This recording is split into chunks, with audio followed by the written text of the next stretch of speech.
Hello, my brogos and ogresses, and welcome to a rainy day video. The lighting is only good in one section of my room, so this is going to be a different type of video, not my usual fare. We're just going to be looking at some action figures, and we're going to be doing a little bit of a throwback to the channel's early days when I focused on collecting cartoon Anthro, furry if you would, action figures. Yeah, I did a series called like collecting action figures for furries, and I was gonna highlight like all the cartoon Anthro and furry characters you can get for your collection. Anthro, of course, being animals that have human qualities like Sonic the Hedgehog here, and Puss in Boots, my favorite Anthro character of all time. Now that series kind of fell off the rails. I think the last episode, or the last couple episodes, just ended with me going on a big tangent about Shrek, as things in my life usually do. So today we're going to give you a proper top 10 Anthro cartoon figure list that I own and that I'm aware of. First, we got to lay down some ground rules though. No Sonic the Hedgehog figures or Sonic Jacks, no Shrek Universe figures, and no Zootopia figures, because all three of those licenses have tons of videos on my channel. Those are all kind of like big pillars of the channel. So if you want Sonic, Shrek, or Zootopia, go check out those videos. We're going to be highlighting some different type of stuff today. Things that usually wouldn't get their own video, or if they did get their own video, it was ages and ages ago and deserves revisiting. So with all that out of the way, we're going to start things off with number 10 on my cartoon Anthro action figure list. And that is this gal right here, Mona Lisa from the Teenage Mutant Ninja Turtles. I am not a big turtle guy. I just somehow dodged the Ninja Turtles, despite them being cartoon and green, which are already two things I really like. But I could not resist Mona Lisa, because this figure is so different and so cool.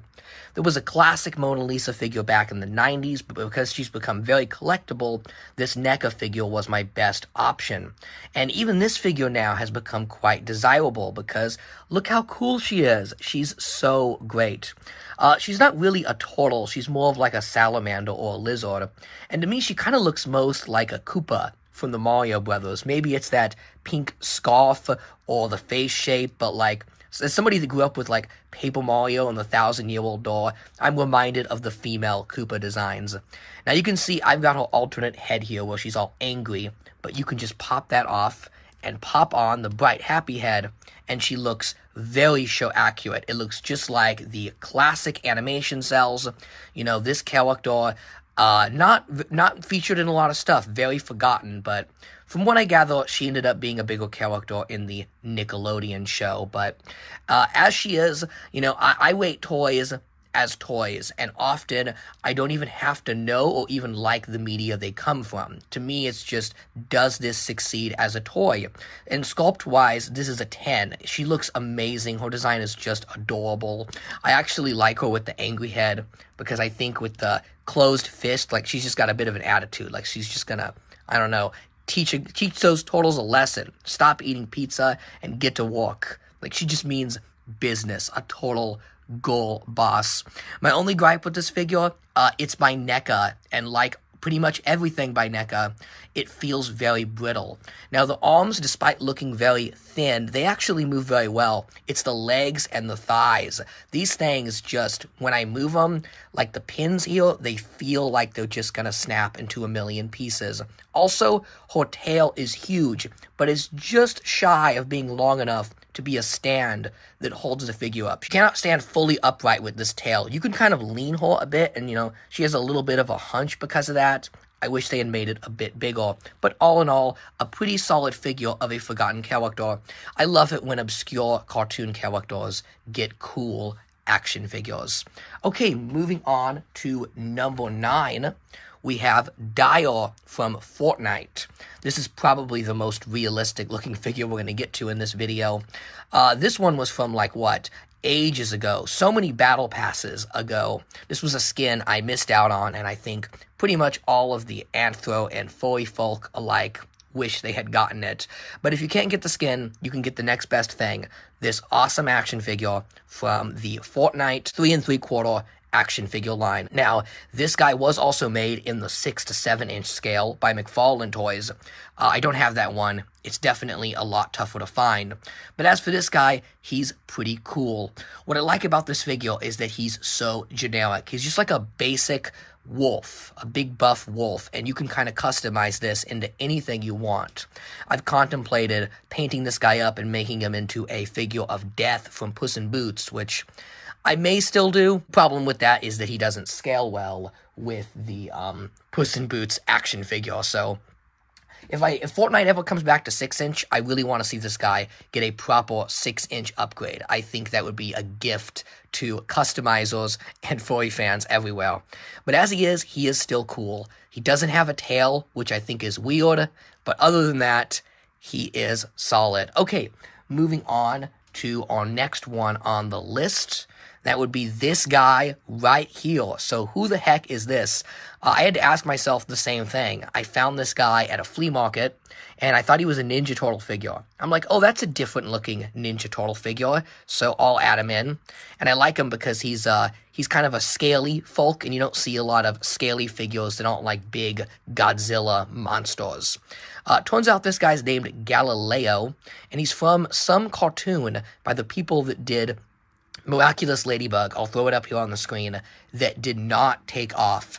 So after Miraculous Ladybug became a big thing, Zag Animation, the company that makes it, they thought they were going to be like, I don't know, the next Pixar or DreamWorks. They like quickly greenlit all of these failed projects, and they got full toy lines. Like, anybody remember that weird pirate show that was supposed to like connect Ladybug? Didn't really work out. But as action figures, they're pretty cool. Now, from what I gather, this guy's show is about toys. It's kind of like a Toy Story type thing, where the toys come to life. I guess he's supposed to be a parody of a Ninja Turtle figure. And you know what? They definitely nailed it. Like, they got the design down. He looks exactly like one of those 2011 Nickelodeon Turtle figures.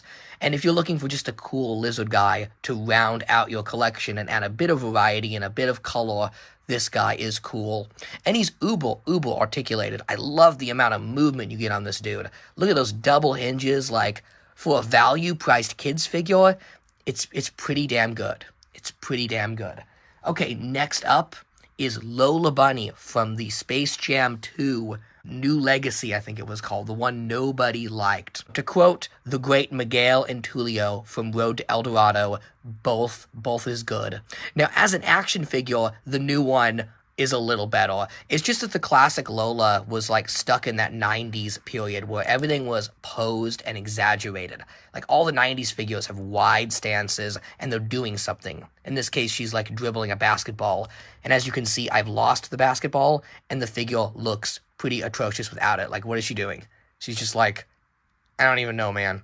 But this is just a nice, solid figure. This was made by Moose Toys. They don't make a lot of action figures. You can tell because the articulation is weird. Like, why does she do that? But even with weird articulation, it's a solid, basic Lola sculpt. She almost looks a little bit like Slappy Squirrel from the Animaniacs. Maybe that's why I like this figure so much. So, the movie, yeah, it kind of sucks. But we still got a great Lola design out of it. And the more Lola, the better.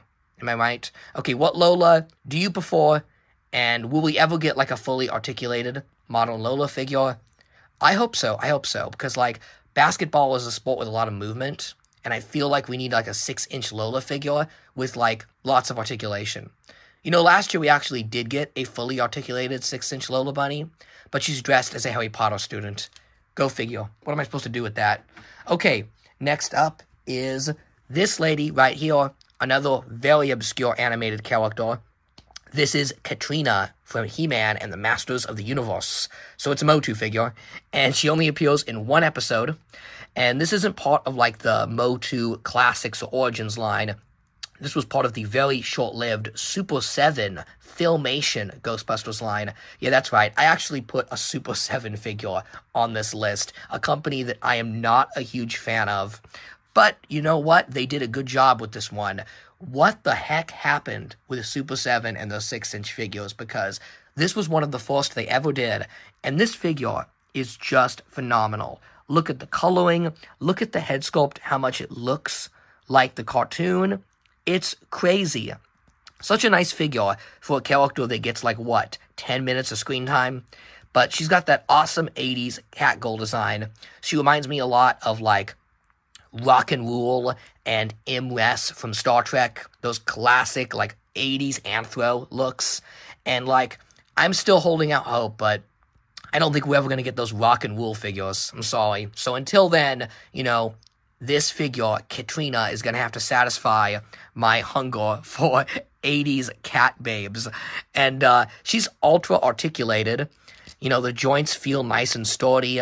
And unlike Super 7's recent stuff, she doesn't come with 1,000 heads and alternate hands. So yeah, Super 7 actually did good with this one.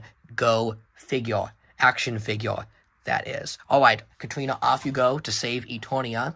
And then we move on to Jenny from Bucky O'Hare. That's right, we're going from the 1980s cat babe to the 1990s cat babe. This figure is friggin' awesome. This is one that I just never thought we would ever get. Jenny is a huge part of the Bucky O'Hare cartoon. And if you haven't watched that show, you should. It's very underrated. It's very weird. It's got this very strange, anti-consumerist message because, the toad people live in a hyper-capitalistic society. I don't know, it's just weird. But Jenny here is awesome. She's kind of like the original version of Crystal from Star Fox, everyone's favorite furry babe that'll never get a figure. Jenny is kind of like the communications person on the ship. She's telepathic, so she can read your mind, and she got this sick figure. Look at the shininess of her uniform. It's so retro, it's so sci-fi. I really love the chrome on this. She almost looks like a robot. It's just great.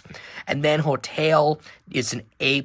It's a winner because her tail holds her up. I love it when Anthro designs use the tail as a base. Every furry figure should be able to stand on its own with a bushy enough tail. Never cheap out on the tail, people. They didn't cheap out on her hair either. Her hair is huge. She's like a space Dolly Parton cat. And then her hand, I love that she's doing this little punk rock sign. It adds so much personality to the figure. She just looks so, cool and edgy. And then finally her face. Her face is actually switchable. She comes with all of these different face plates. This is my only gripe with the figure. The face plates are really difficult to change, and when you pry them out, you're almost denting the sides of the face. So I kind of just kept her with the winking face and then just froze her with that face because that's the one that's got the most personality. How many other action figures on my shelf are going to be winking and giving a punk rock sign? So for the sake of variety, that's how I'm displaying her. But even with her neutral face, she's very cute. She's very retro and 80s. This figure is so, so great. Definitely a furry fan's dream right here. This is a wish list figure that I never ever thought she would get. And even though she looks fragile, she's very durable. This is a nicely made figure. This is what we got, and I am happy with it. Okay, next up, we have everyone's favorite marsupial, Crash Bandicoot. Okay, I had a lot of trouble deciding which Crash Bandicoot would go on this list. There was the classic Rizalis figures, there was the NECA Crash Bandicoot, but I ended up going with this guy right here, a recent release from last year by a small company called Head Start Toys. This was a GameStop exclusive in the US, sold as part of a big set, but in Canada, he was released on his own. Now, why did I pick this guy, a basic playline Crash Bandicoot? Well, this is the only Crash we got that really is like a playline Crash. The other ones are displayable collector figures. They've got those fragile limbs that I am not a fan of. This one can be really posed, running away from that boulder. This may also be a bit of a hot take, but I really like the Crash Bandicoot 4 redesign of Crash. I kind of prefer it over the original and the Insane Trilogy Crash. I know, that's kind of a bad thing to say in the Crash community. And don't get me wrong, Coco, I kind of prefer the Insane version of Coco. I wish I could just, make my own version of the Crash crew. But as it is, the Crash 4 designs were beautifully captured in plastic by Head Start Toys. Look how good these sculpts are. And look how vibrant the orange is. I especially love that these figures were cast in orange plastic. It's not paint apps, it's just straight up orange plastic. And it really makes these figures pop. So they're colorful and fun like Crash should be, and they're a perfect representation of Crash 4. And I don't know about you, but I don't think we're going to see Crash 4 figures again. Like, I could see the retro stuff, but I think this is kind of a one and done. There was also a gold variant, and yeah, I'm a bit of a sucker for solid color variants. It really lets you appreciate the sculpt a bit more. And in this case, I mean, look at that face. Look at how good that sculpt is. Crash looks great in gold. So, these figures were sold as a set in the US. You got all of them for $40. Great one-time purchase. I didn't have to go hunting all these down. I just really like this set of figures. Very, very underrated set. I was kind of hoping we would get a Series 2 with Atana. I don't think it's going to happen, but as it is, I'm just happy we got what we got. Okay, on to number 3. It's Bowser, the big Bowser from the Mario Brothers movie. This is a figure that was just a wow moment. This was Jakks Pacific at their A game, delivering a Bowser that, first of all, has an amazing toy feature because you're supposed to fill his back up with water and he breathes it out like smoke. And that is just so awesome. I would have so dug that as a kid. And that's a cool toyetic element, but they also balanced the collector element by giving us a sculpt not hindered by the action feature. At nowhere does that action feature ruin the sculpt in any way. It's fully concealed within the figure. And they even gave us premium articulation that was not needed. This guy already had, an expensive feature. He did not need super articulation. But this is it. This is our super articulated Bowser figure, and I just love it. I was a big Bowser fan as a kid, and I wanted a Bowser action figure so bad. But all we had was, expensive import stuff. But this guy is childhood wish fulfillment. He's going to go torment all of my Mushroom Kingdom. Look at him. I love the movement in the legs. He can stand on his own. Even his tail has articulation. This was Jakks really showing us that they were not here to play around. And after this Mario Brothers movie line is when the Sonic line really started to become the best action figure line ever. So this was a sign of things to come from Jakks. Unfortunately, Jakks and Nintendo, they haven't had the most symbiotic relationship. The Jakks Mario line is not nearly as complete as the Sonic line. But with Nintendo, you really have to take what you can get. They're a very stingy company. But with this case, wow. We just won. We ate up with this figure. And he's still relatively cheap, so grab this guy while you can. I think this will be a very desirable figure down the line. Okay, on to number 2. It's another big, burly figure. And that is the Manticore from Onward. Yeah, I bet you weren't expecting this one. So this is a classic case of judge the toy and not the movie, because Pixar's Onward is not the greatest film. But remember, toys are their own art form, and you have to look at this separate from the movie. And I just love this design. This is a great character design wasted on a mediocre film.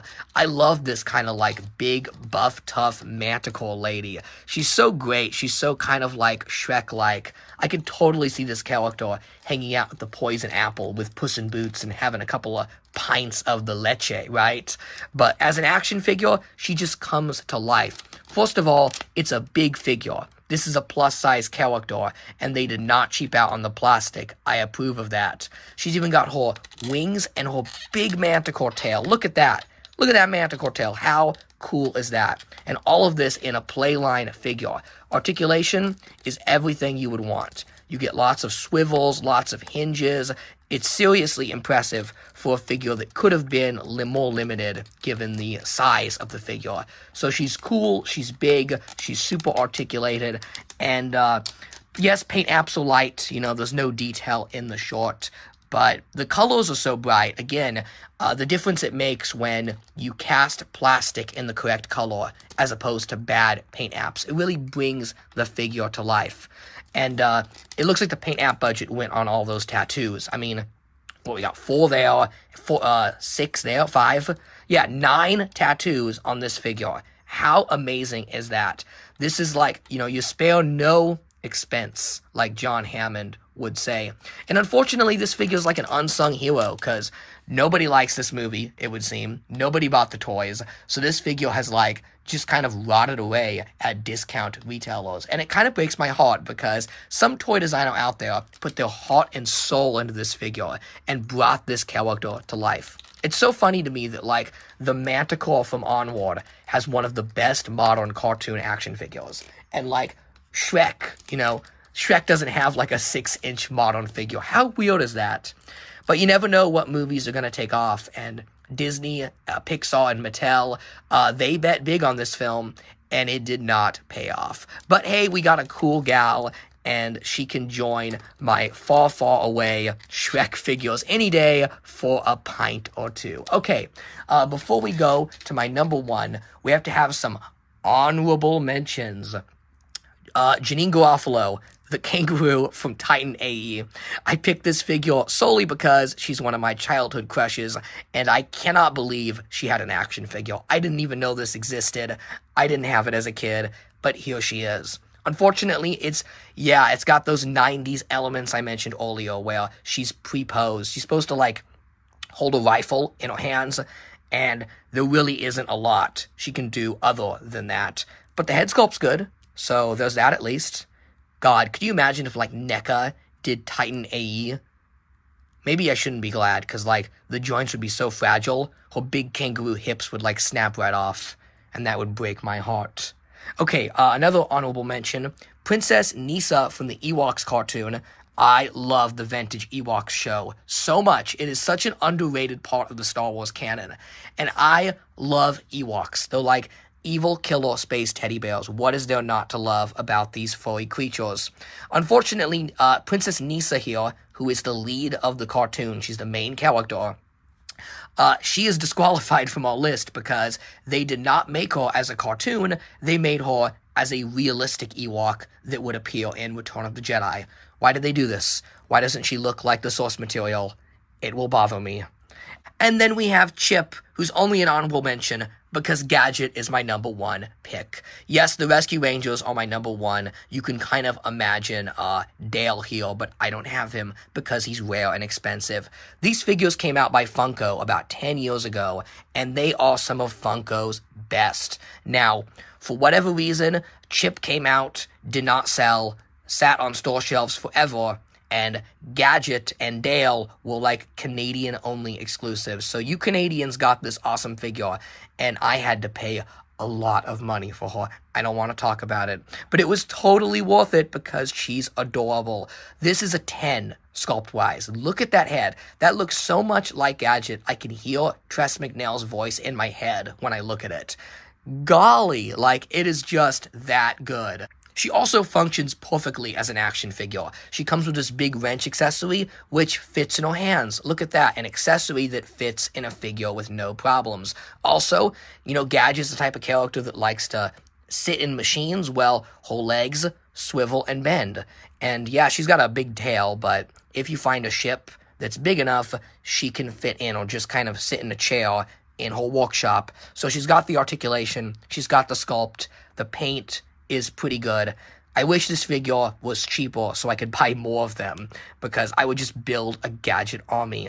I also would like to paint one orange so I can make her join the soda cult. Anybody remember that awesome episode? Gadget is a total badass in that one. She has to rescue Chip and Dale from the evil cult. It's so, so good. So Gadget, my number one pick. You know, this is one of those figures that's pricey and rare, but if you can track her down, is everything you want and more. Okay, so those were just some of my favorite furry figures, just talking and rambling during a rainy day. What did you think? Do you have any of these figures? Have you heard of them all? Were there some surprises? And if you like cartoon action figures, give me some of your favorites.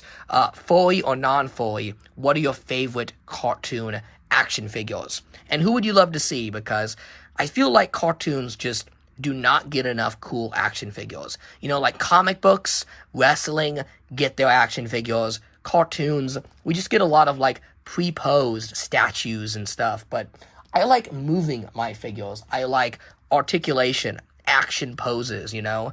That's where the fun is to be had. So that's all I got for today. Thanks for watching and listening to me ramble, and have a happily and and furry ever after.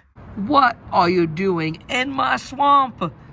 Oh, mighty Shrek, I am Gadget of the Organization 13, and you have been chosen to lead us all on a brave quest across the multiverse. You're not even all owned by Disney. Okay. Thanks, Mr. Igor. Good news, everyone. I just got off the phone with Bob Igor, and Disney bought everything. They now own every intellectual property. Ever. Lucky me.